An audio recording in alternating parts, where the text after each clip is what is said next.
Thank you. I want to ask you a couple of questions on Gaza, but first I wanted to ask you about what the Israelis did today, demolished a house for Fakhri Abu Diab.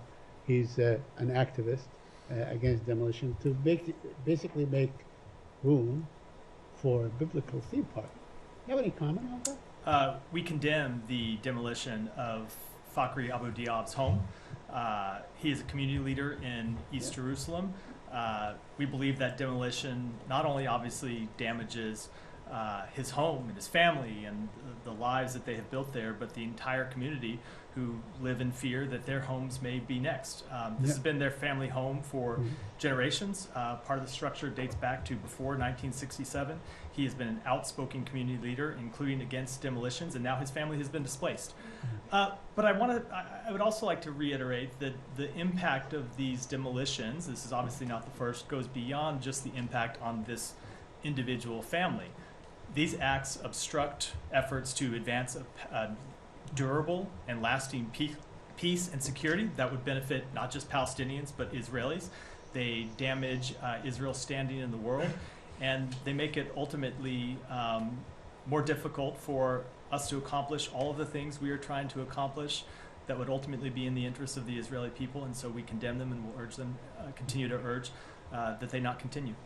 Well, you know, Silwan is really adjacent to my neighborhood, so I know the area. I know how many people have lost their homes, how many homes have been demolished. But the Israelis seem to have, a methodical plan going forward. I know that you condemn, but do you condemn saying or else, for instance? So if you must stop this, and you should not demolish anybody's home. Not even for, as a form of collective punishment if someone has done something from the household. Right? So we condemn them, and let me tell you what we are offering as an alternative. So the Secretary has made clear that after conversations with others in the region, that there is a path forward, an alternative path to the one that Israel has pursued to date, to provide lasting peace and security for Israel, and it would include the establishment of two states. And we will continue to pursue that path. And we have made clear, and other countries in the region, including Saudi Arabia, have made clear that there are enormous benefits on offer for the Israeli people should they pursue that path, including in further integration with the region, including security guarantees.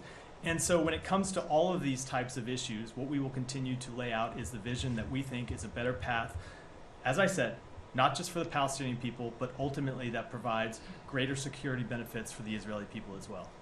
Now, on the looming, or the expected attack on Rafah, I know that the President, the Secretary of State, you from this podium many times, overwarned against such a storming of Rafah. But on the other hand, one reads reports and so on that, okay, by not doing anything or by not saying that there will be consequences if you do this, you're basically green lighting, you're giving a green light to Israel to go ahead. We don't like it, but we're not going to do anything about it. I think that would be a significant misinterpretation of what we have said.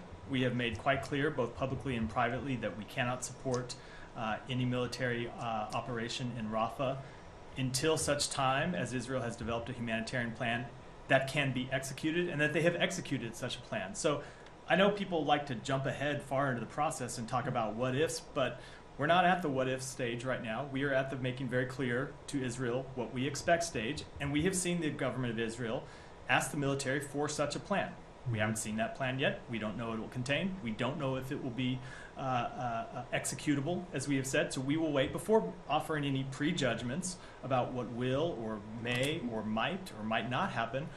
We're going to wait to see what that plan looks like and then engage directly with the government of Israel about it. So you're saying, yeah, you can do this with the caveat that you have to make sure that the population, the civilian population, is not harmed or somehow moves from place to place. Now, remember, these people have already been moved there. They've been, instructed by the Israelis to go to Rafah. You don't have to tell me, remember, I said that myself from this podium. I remember, but this is the thing. It's deja vu, all over again. Which is why we have made clear that there has to be a plan. Look, there are Hamas.